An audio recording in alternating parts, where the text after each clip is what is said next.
창세기 42장 18절 말씀부터 38절에 있는 말씀까지 봉독하도록 하겠습니다. 제가 18절 말씀부터 봉독합니다. 사흘 만에 요셉이 그들에게 이르되 나는 하나님을 경외하노니 너희는 이같이 하여 생명을 보전하라. 너희가 확실한 자들이면 너희 형제 중 한 사람만 그 옥에 갇히게 하고 너희는 곡식을 가지고 가서 너희 집안의 굶주림을 구하고 너희 막내 아우를 내게로 데리고 오라. 그러면 너희 말이 진실함이 되고 너희가 죽지 아니하리라 하니 그들이 그대로 하니라. 그들이 서로 말하되 우리가 아우의 일로 말미암아 범죄하였도다. 그가 우리에게 애걸할 때에 그 마음의 괴로움을 보고도 듣지 아니하였으므로 이 괴로움이 우리에게 임하도다. 르우벤이 그들에게 대답하여 이르되 내가 너희에게 그 아이에 대하여 죄를 짓지 말라고 하지 아니하였더냐. 그래도 너희가 듣지 아니하였느니라. 그러므로 그의 빚값을 치르게 되었도다 하니 그들 사이에 통역을 세웠으므로 그들은 요셉이 듣는 줄 알지 못하였더라. 요셉이 그들을 떠나가서 울고 다시 돌아와서 그들에게 말하다가 그들 중에 시몬을 끌어내어 그들의 눈앞에서 결박하고 명하여 곡물을 그 그릇에 채우게 하고 각 사람의 돈을 그의 자루에 도로 넣게 하고 또 길 양식을 그들에게 주게 하니 그대로 행하였더라. 그들이 곡식을 나귀에 싣고 그 곳을 떠났더니 한 사람이 여관에서 나귀에게 먹이를 주려고 자루를 풀고 본즉 그 돈이 자루 아귀에 있는지라. 그가 그 형제에게 말하되 내 돈을 도로 넣었도다. 보라 자루 속에 있도다. 이에 그들이 혼이 나서 떨며 서로 돌아보며 말하되 하나님이 어찌하여 이런 일을 우리에게 행하셨는가 하고 그들이 가나안 땅에 돌아와 그들의 아버지 야곱에게 이르러 그들이 당한 일을 자세히 알리어 아뢰되 그 땅의 주인인 그 사람이 엄하게 우리에게 말씀하고 우리를 그 땅에 대한 정탐꾼으로 여기기로 우리가 그에게 이르되 우리는 확실한 자들이요 정탐꾼이 아니니이다. 우리는 한 아버지 아들 12 형제로서 하나는 없어지고 막내는 오늘 우리 아버지와 함께 가나안 땅에 있나이다 하였더니 그 땅의 주인인 그 사람이 우리에게 이르되 내가 이같이 하여 너에게 확실한 자들임을 알리니 너희 형제 중에 하나를 내게 두고 양식을 가지고 가서 너희 집안의 굶주림을 구하고 너희 막내 아우를 내게로 데려오라. 그러면 너희가 정탐꾼이 아니요 확실한 자들임을 내가 알고 너희 형제를 너희에게 돌리리니 너희가 이 나라에서 무역하리라 하더이다 하고 각기 자루를 쏟고 본즉 각 사람의 돈뭉치가 그 자루 속에 있는지라. 그들과 그들의 아버지가 돈뭉치를 보고 다 두려워하더니 그들의 아버지 야곱이 그들에게 이르되 너희가 나에게 내 자식들을 잃게 하도다. 요셉도 없어졌고 시몬도 없어졌거늘 베냐민을 또 빼앗아 가고자 하니 이는 다 나를 해롭게 함이로다. 르우벤이 그의 아버지에게 말하여 이르되 내가 그를 아버지께로 데리고 오지 아니하거든 내 두 아들을 죽이소서. 그를 내 손에 맡기소서. 내가 그를 아버지께로 데리고 돌아오리이다. 야곱이 이르되 내 아들은 너희와 함께 내려가지 못하리니 그의 형은 죽고 그만 남았음이라. 만일 너희가 가는 길에서 재난이 그에게 미치면 너희가 내 흰머리를 슬퍼하며 스올로 내려가게 함이 되리라. 아멘. 38절 말씀까지 봉독해드렸습니다. 우리 서로 좀 좌우를 좀 바라보시면서 우리 인사 한번 나누시죠. 한 주간도 평안하셨습니까? 네.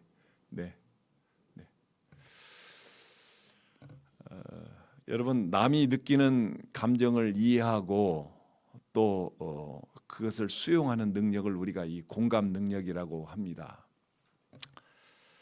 이 말은 사실은 신조어는 아니지만 오늘 이 시대에 굉장히 우리 세간의 화두가 됐던 말이 바로 이 공감 능력이라는 말입니다. 그만큼 지금 우리 사회가 개인주의화되고 있다고 하는 말이고 그래서 그 말이 더 절실히 우리에게 필요하기 때문에 지금 화두가 되고 있지 않느냐 그런 생각을 해봅니다. 제가 잘 아는 한 목사님이 오래전에 저에게 보내주셨던 한 글이 하나가 있는데 이 공감 능력이라는 제목의 글입니다. 그분이 이제 공감 능력이라는 글을 시작을 하면서 하나의 예를 드는데 젖먹이 어린아이 앞에서 어른이 우는 채를 하면은 어린아이는 그것을 골똘히 보다가 자신도 운다고 합니다. 그 이유는 하나님이 우리에게 주신 귀한 선물이라는 거예요. 모든 우리에게는 그렇게 공감할 수 있는 능력이 우리 가운데 다 있다고 하는 거예요. 그러면서 이제 그 목사님이 뭐라고 말씀하시냐면, 오늘날 공감 능력이 떨어지는 정치인들을 비롯해서 우리 사회가 갈수록 공감 능력이 떨어진다는 사실을 말하면서, 정치인들은 머리가 대단히 좋은데 공감 능력이 한없이 떨어져서 무사람들의 눈살을 찌푸리게 하는 언행을 거침없이 쏟아낸다는 거예요. 그러면서 몇 가지 예를 드는데, 하나는 이렇습니다. 자식을 잃고 한없이 낙심해서 사건의 진실을 밝혀달라고 단식하는 부모들 앞에서 폭식 시위를 하는 사람들, 또 그러면서 그들을 동조하는 정치인들, 그런 사람들은 거죽만 사람이지 결코 사람이 아니란다. 청해부대가 임무를 마치고 귀국하는 날, 돌아온 자식을 마중 나간 부모 앞에서 제대를 한 달 앞둔 자식이 뜻밖의 사고로 죽었는데, 그 가슴 아픈 일을 두고 잘 죽었다고 조롱하는 짓은 짐승들도 하지 못하는 일인데, 그런 짐승맛도 못한 사람들에게 공감 능력이라는 고상한 용어를 쓰기는 참으로 아깝다는 표현을 한다.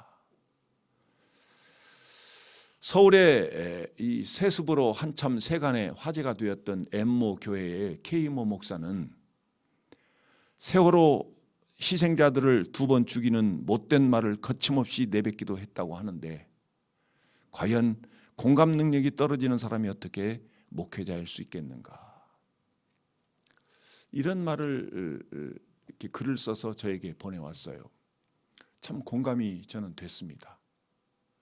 여러분, 멀리 갈 필요 없이 우리 자신 한번 생각해 보시죠. 우리는 정말 공감 능력을 가지고 살아가고 있는가? 상대방이 느끼는 감정을 이해하고 수용하고 지금 있는가? 쉽게 말씀드리면 상대방의 아픈 마음을 함께 아파할 줄 아는 그런 사람인가? 우리를 한번 생각해 보시죠. 제가 전에 경험했던 일입니다. 교회 사역을 하는데 자식이 이 불의의 사고로 인해서 고통받는 한 집사님이 계셨습니다. 그래도 그 고통 속에서도 믿음을 지키고 더욱더 하나님을 붙들겠다고 열심히 예배하며 하나님 앞에 그렇게 신앙생활을 열심히 했던 집사님이 계셨는데, 그래도 그 집사님의 마음속에는 아직도 깊은 상처가 지금 계속 그 집사님을 힘들게 하고 있다고 하는 걸 제가 항상 알고 있죠. 그런데 반면에 그 교회 안에 어떤 집사님이 기도가 응답되었다고 할렐루야 하며 그저 그 집사님 앞에서든 어디 앞에서든 그렇게 기쁨을 감추지 못하고 살아가는 그 집사님, 그 2가지의 모습을 보면서 과연 목회자로서는 그럼 어떻게 어떤 모습을 가져야 될까? 어떤 태도를 가져야 될까? 그러면서 상당히 제가 고민했던 그런 기억이 납니다. 과연 이런 모습들이 우리 교회를 연합시킬 수 있는가? 과연 이런 모습으로 우리가 건강한 교회를 만들 수 있는가? 아무리 기쁜 일을 하나님의 응답을 받았다 할지라도 슬픈 일을 당한 성도님들 앞에서 좀 기쁨을 자제하면서 그 성도님들의 슬픔을 함께 아파하며 위로해 주면 얼마나 좋겠는가? 이게 바로 우리가 추구해야 되는 하나님의 나라가 아닌가? 저는 그런 생각을 했던 적이 있습니다. 여러분, 제가 지난 주일 우리가 말씀을 나눴습니다. 요셉이 경험했던 그 하나님의 나라, 관계 회복을 위해서 회개가 정말 중요하다는 신앙의 요소임을 우리는 지난 주일 함께 말씀을 나눴어요. 그런데 오늘 본문을 보니까, 특별히 37절 38절 말씀을 보니까 지금 여전히 아버지 야곱하고 그 아들들 사이에는 관계가 회복이 되지를 않았어요. 아들들은 막내 아들, 막내 형제 베냐민을 애굽으로 다시 데리고 가야 된다고 하고, 아버지는 결코 그 아들을 내어줄 수 없다고 하고, 서로가 팽팽한 긴장 관계를 지금 형성하고 있다고 하는 거예요. 아버지는 요셉을 그렇게 만든 너희들에게 다시 베냐민을 내어줄 수 없다, 지금 그렇게 말씀하고 있는 거예요. 한마디로 내가 너희들을 신뢰할 수 없다는 겁니다.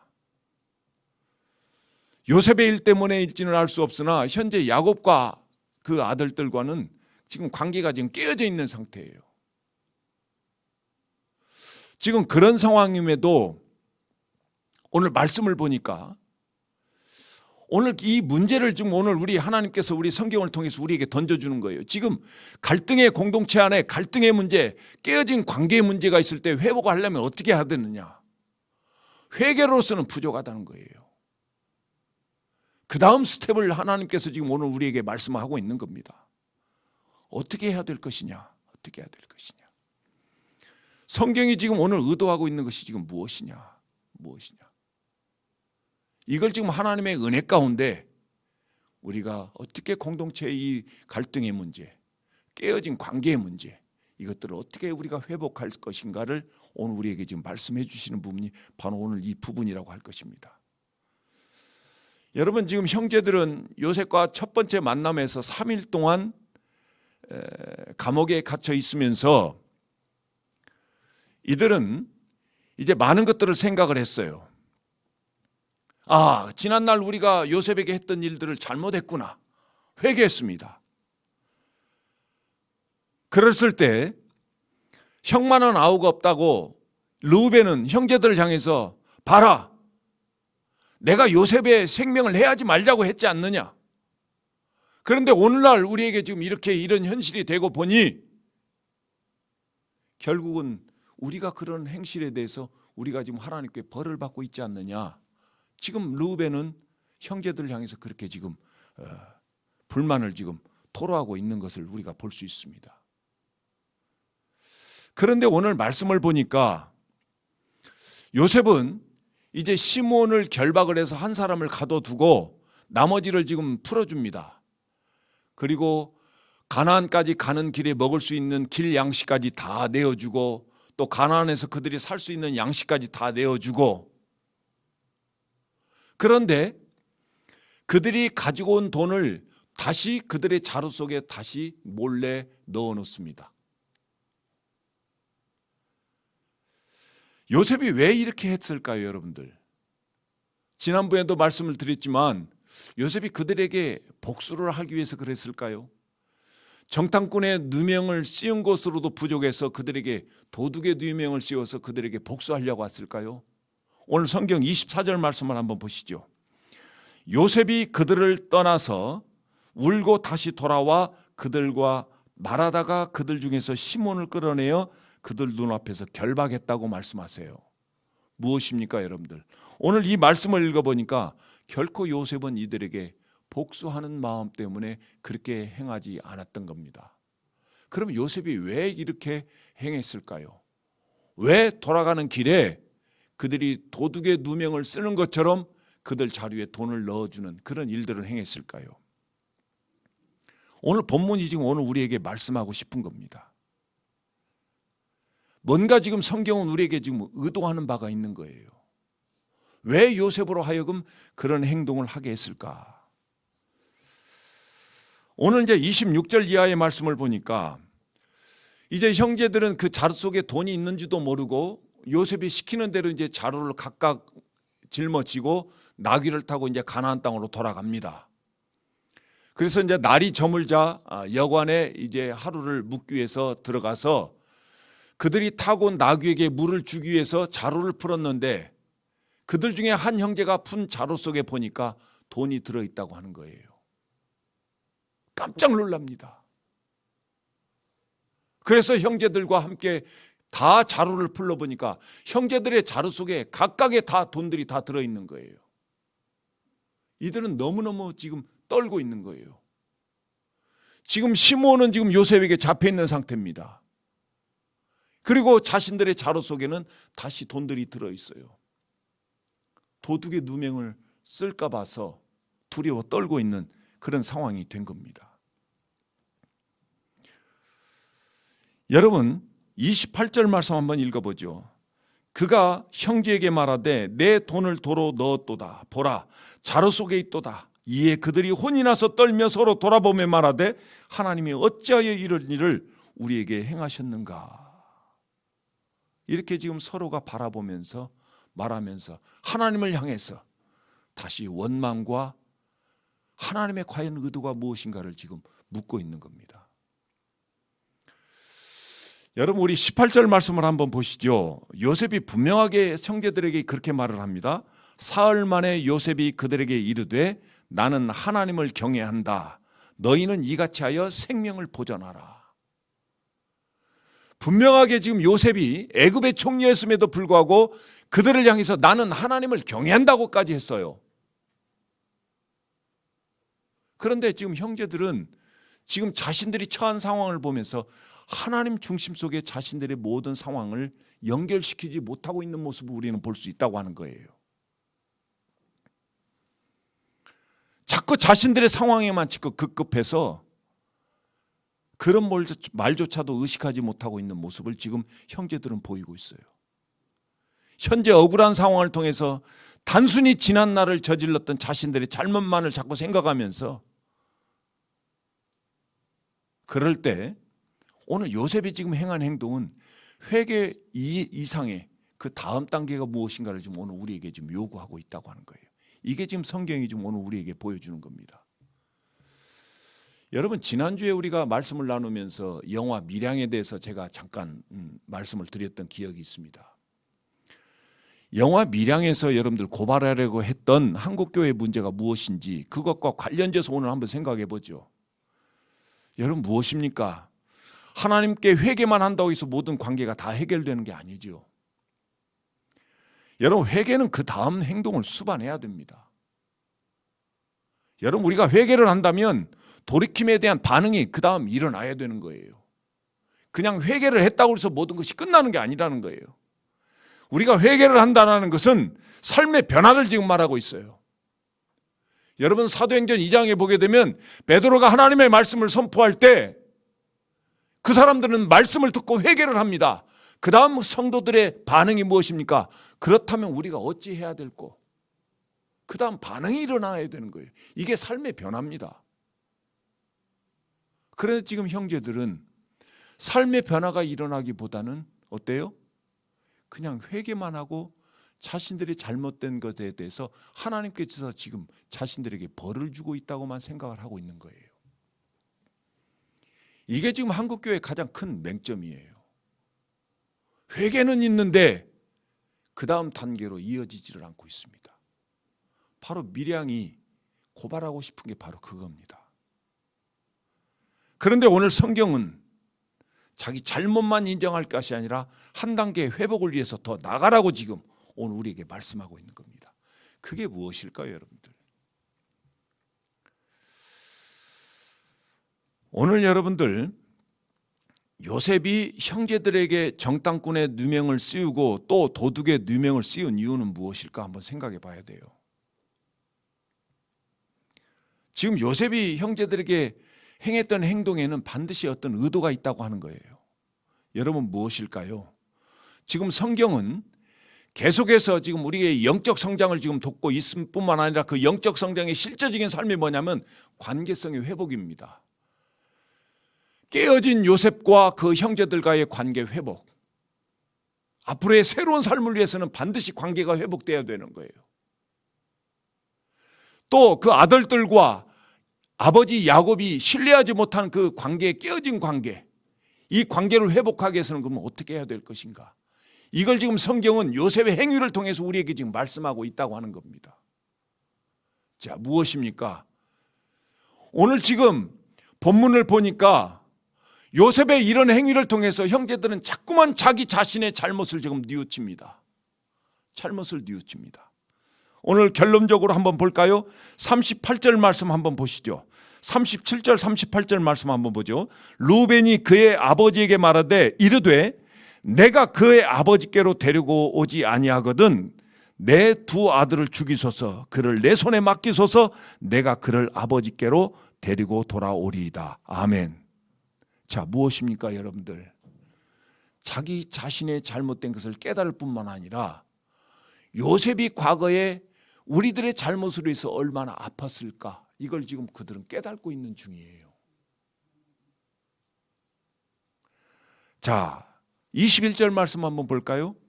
그들이 서로 말하되 우리가 아우의 일로 말미암아 범죄하였도다. 잘못된 걸 지금 뉘우치는 거예요. 그러면서 그가 우리에게 애걸할 때에 그 마음의 괴로움을 보고도 듣지 아니하였으므로 이 괴로움이 우리에게 임하도다.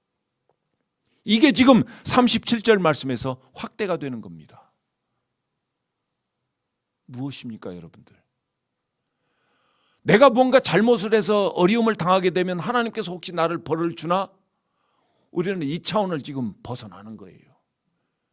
과거의 나의 실수로 인해서, 과거의 나의 잘못으로 인해서 상대방이 얼마나 아팠을까, 그의 마음을 내가 읽는 겁니다. 무엇입니까, 여러분들? 역지사지의 마음이 그들 형제들 가운데 지금 들어가고 있는 거예요. 이제는 내 중심에서 생각하지 않고 얼마나 상대방이 아팠을까, 상대방의 마음을 내가 읽는 겁니다. 이게 여러분들 관계 회복에서 굉장히 중요한 일이라고 하는 겁니다. 오늘 지금 성경이 오늘 우리에게 의도하고 있는 것이 바로 그겁니다. 상대방의 마음을 이해하라는 거예요. 상대방의 마음을 진정으로 이해하라는 거예요.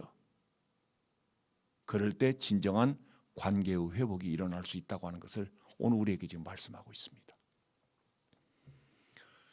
여러분, 20년 전에 형제들은 지금 요셉에게 어떻게 행했습니까? 형들을 보기 위해서 먼 거리를 달려온 요셉에게 형들은 비정하게 애굽의 노예로 팔아버렸어요. 그때 요셉이 울부짖었습니다. 그런데도 오늘 말씀을 보니까 귀를 기울이지 않았어요. 아버지에게는 요셉이 짐승에게 물려가서 죽었다고 거짓말을 했습니다. 아들의 죽음을 가지고 울부짖는 그 아버지의 심정을 형제들은 헤아리지도 않았습니다. 그런데 오늘 형제들은 감옥에 갇혀서야 비로소 자신들이 얼마나 잘못했는지를, 자신들의 과거를 지금 돌아보게 된 것이고, 오늘 지금 돌아오는 길에 요셉이 그들에게 행했던 행위를 통해서 그 속마음에 자신들이 도둑의 누명까지 쓰게 되자 그때서야 비로소 아버지의 마음을 조금씩 알게 되고 요셉의 마음을 조금씩 알게 됐다고 하는 거예요. 바로 역지사지의 마음이 이들에게 들어오고 있다고 하는 겁니다. 역지사지라는 말은 여러분들 우리 한국 속담, 한국 사자성어에만 있는 게 아니고 미국 그 영어에도 이 역지사지라는 말이 있는데, 역지사지가 뭐냐면 다른 사람들이 한번 신발을 신어보고 그 신발을 신고 한번 걸어가 보라는 거예요. 내 신발이 내가 제일 편하죠. 그런데 여러분들 다른 사람들의 신발을 신으면 뭔가 불편합니다. 상대방의 입장이 돼서 한번 생각해 보라고 하는 거예요. 이게 바로 역지사지의 마음입니다. 오늘 이 시대가 가면 갈수록 상대방의 마음을 헤아리는 마음들이 많이 지금 줄어들고 있어요. 공감 능력이 그만큼 떨어진다고 하는 거예요. 자꾸 자기 생각만 하는 거예요. 자기 행동만 하는 거예요. 자기 중심적인 생각만 하는 거예요. 그러다 보니까 자꾸 공동체는 회복이 안 되는 겁니다. 지금 오늘 하나님께서 우리에게 오늘 그것을 지금 말씀하고 있는 겁니다. 여러분, 그 다음 전개되는 말씀을 한번 보시죠. 이제 형제들은 아버지 야곱에게 지금 갑니다. 가나안 땅에 도착해서 아버지를 만나서 요셉과 있었던 일들을 다 말을 합니다. 그런데 아버지는 그들의 말을 신뢰하지 않습니다. 36절에 보니까 그들의 아버지 야곱이 그들에게 이르되 너희가 나에게 내 자식을 잃게 하도다. 요셉도 없어졌고 시몬도 없어졌거늘 베냐민을 또 빼앗아 가고자 하니 이는 다 나를 해롭게 함이로다. 지금 야곱은 자루 속에 지금 돈을 갖고 온 것이 뭐냐면 시몬을 팔아놓고 그들이 돈을 가지고 왔다고 지금 야곱은 그 형제들에게 지금 책망을 하고 있는 거예요. 철저하게 지금 야곱은 그의 아들들을 신뢰하지 못하고 있는 겁니다. 여러분, 그런 관계성 속에서 지금 현재 야곱의 가족들이 구성이 되어 있어요. 그런 회복되지 못한 관계성 속에서 하나님의 일이 일어날 리가 없습니다. 지금 하나님은 지금 그런 깨진 관계를 지금 회복시키고자 하는 거예요. 그래서 요셉의 행위를 통해서 형제들이 상대방의 그 아픈 마음을 좀 읽게 함으로 인해서 그 가족들을 회복된 관계로 바꿔가려고 하는 하나님의 섭리가 오늘 있다고 하는 겁니다. 동생의 마음을 헤아리지 못했던 형들에게 지금 하나님은 공의로운 심판의 잣대를 지금 들이대고 있는 겁니다. 왜요? 관계 회복을 위해서. 회개와 더불어서 반드시 우리가 가야 될 길이 뭐냐면 상대방의 아픔을 알아야 우리의 관계가 회복되었기 때문에 지금 이들에게 공감 능력을 가져라. 지금 그 말씀을 하고 있는 겁니다. 여러분, 우리 사회는 갈수록 개인주의화되고 있어요. 근데 사회는 그렇다 하더라도 교회는 어떤가요? 교회 역시도 갈수록 개인주의화되고 있습니다. 과거에 비해서 갈수록 공동체 의식이 약화되고 있어요. 개인 구원에 대한 신앙심은 더 높아질 수 있는데 갈수록 공동체 의식이 없어요. 내 교회 의식이 없다고 하는 거예요. 우리 교회 안에서 슬픔이 당한 성도들이 있으면 함께 아파하고 함께 위로하고 함께 그 일을 함께 고민하고 이런 일들이 과거에 비해서 많이 지금 약화된 상태입니다. 자, 여러분, 이런 상황에서 우리가 공동체 의식을 가지고 공동체 안에서 깨진 관계가 회복되기 위해서는 어떻게 해야 될까요? 바로 오늘 말씀이 오늘 우리에게 분명한 그 해결의 그 방법을 오늘 우리에게 말씀하고 있는 겁니다. 또 한 가지 문제 여러분들에게 말씀 한번 드릴까요? 18절 말씀 한번 보시죠. 앞서도 말씀드렸지만 사흘 만에 요셉이 그들에게 이르되 나는 하나님을 경외한다 라고 말씀하였습니다. 분명하게 하나님을 경외한다고 했음에도 불구하고 28절 말씀을 한번 보시죠. 28절 말씀 보니까 그가 형제에게 말하되 지금 르우벤을 지금 그 처음에 가서 지금 나귀를 물을 주기 위해서 이제 자루를 처음 열어봤던 그래서 돈을 발견했던 한 형제에게 지금 한 형제가 지금 형제들에게 말하는 겁니다. 내 돈을 도로 넣었도다. 보라 자루 속에 있도다. 이에 그들이 혼이 나서 떨며 서로 돌아보며 말하되 하나님이 어찌하여 이런 일을 우리에게 행하셨는고.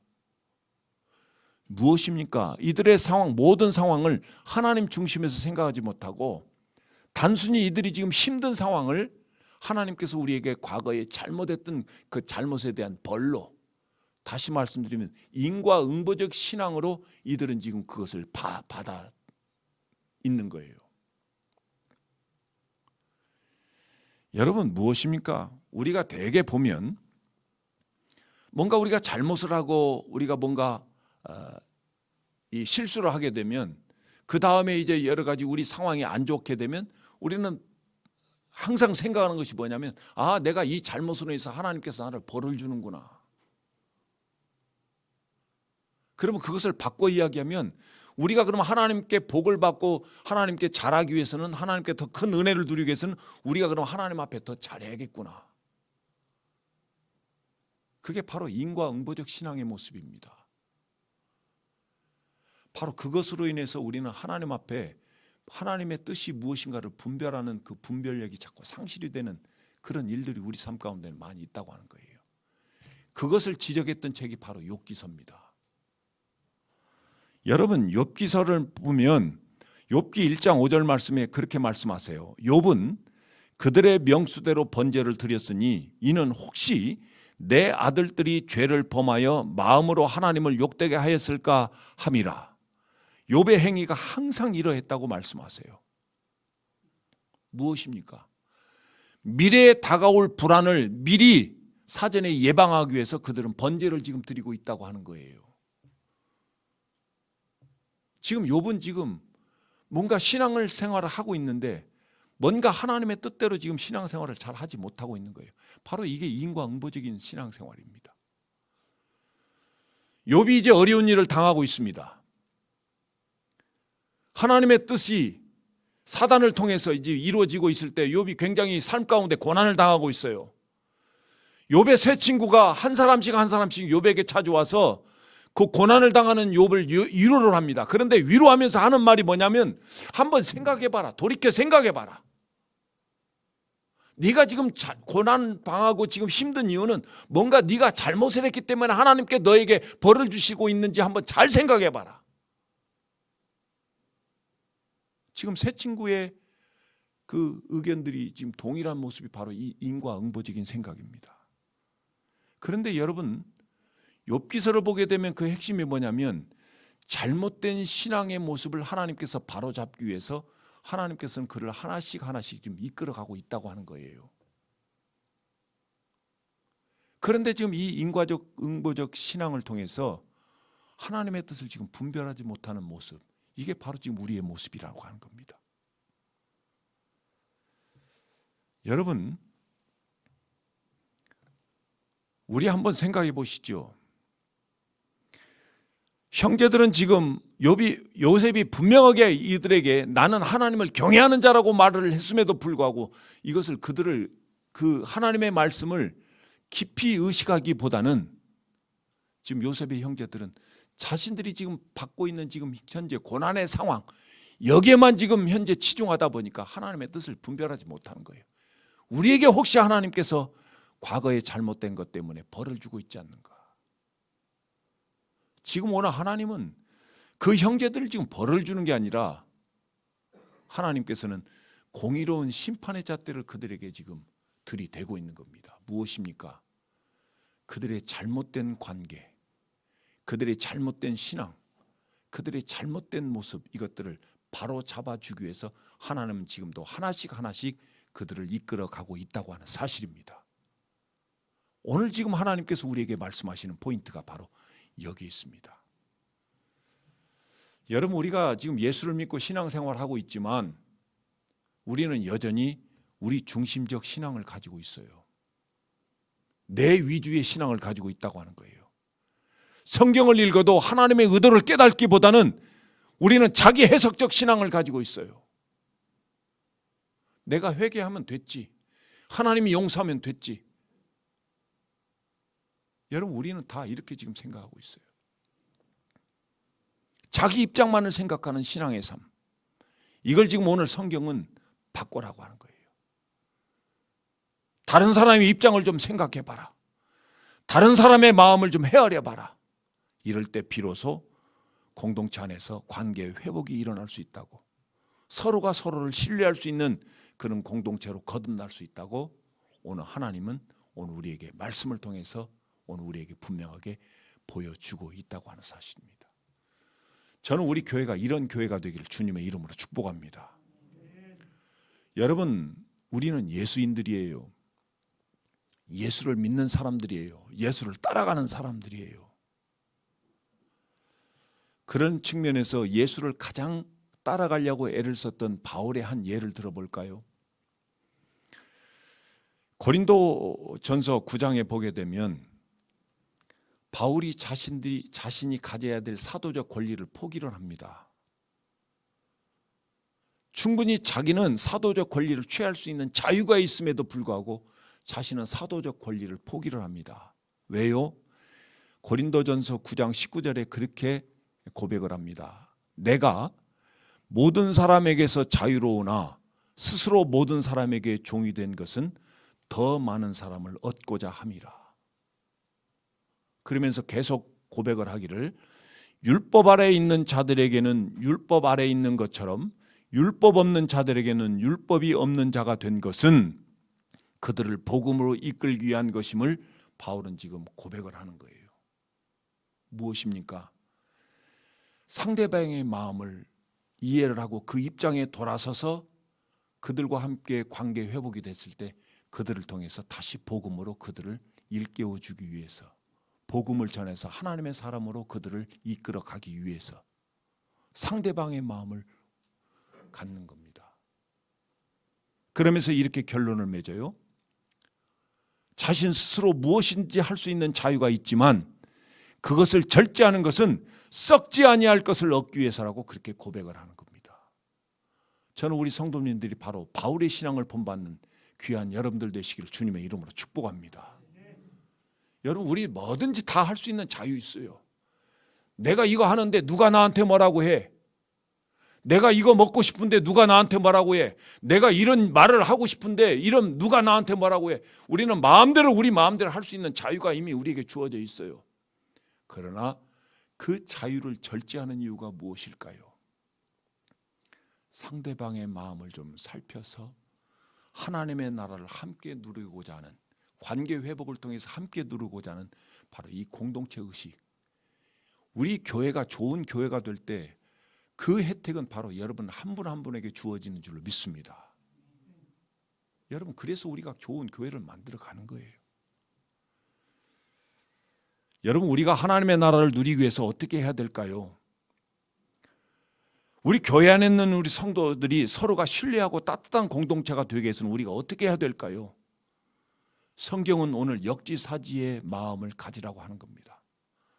상대방의 입장을 좀 헤아릴 수 있을 때 진정한 관계 회복이 일어날 수 있다고 하는 겁니다.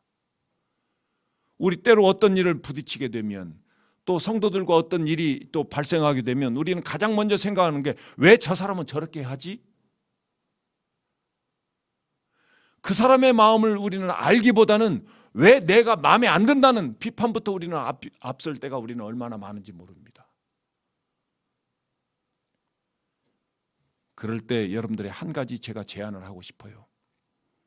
그런 일이 있을 때 가족 간에도 이런 일이 있을 수 있고, 또 여러분들 직장에서도 이런 일이 있을 수 있고, 여러분들 이웃에서도 이런 일이 있을 수 있고, 특별히 우리 교회 공동체 안에서 이런 일이 있을 수 있는데, 그럴 때마다 가장 먼저 여러분들이 떠야 될 생각은, 예수님이라면 이런 상황에서 어떻게 했을까?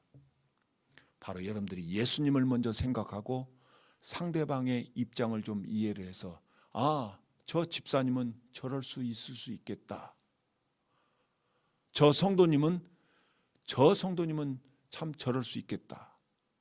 먼저 상대방의 입장을 우리가 이해한다면 보다 좋은 관계 회복으로 우리 교회 공동체가 훨씬 더 풍요로운 공동체가 될 수 있을 거라고 저는 확신합니다. 저는 우리 교회가 이런 교회가 돼서 여러분들 한 분 한 분이 우리 교회 안에서 함께 우리가 신앙생활할 때 하나님의 은혜를 더욱더 풍성하게 누리며 주 안에서 더욱더 회복된 관계를 통해서 하나님의 나라를 누리며 살아가는 귀한 여러분들 되시기를 주님의 이름으로 축복합니다.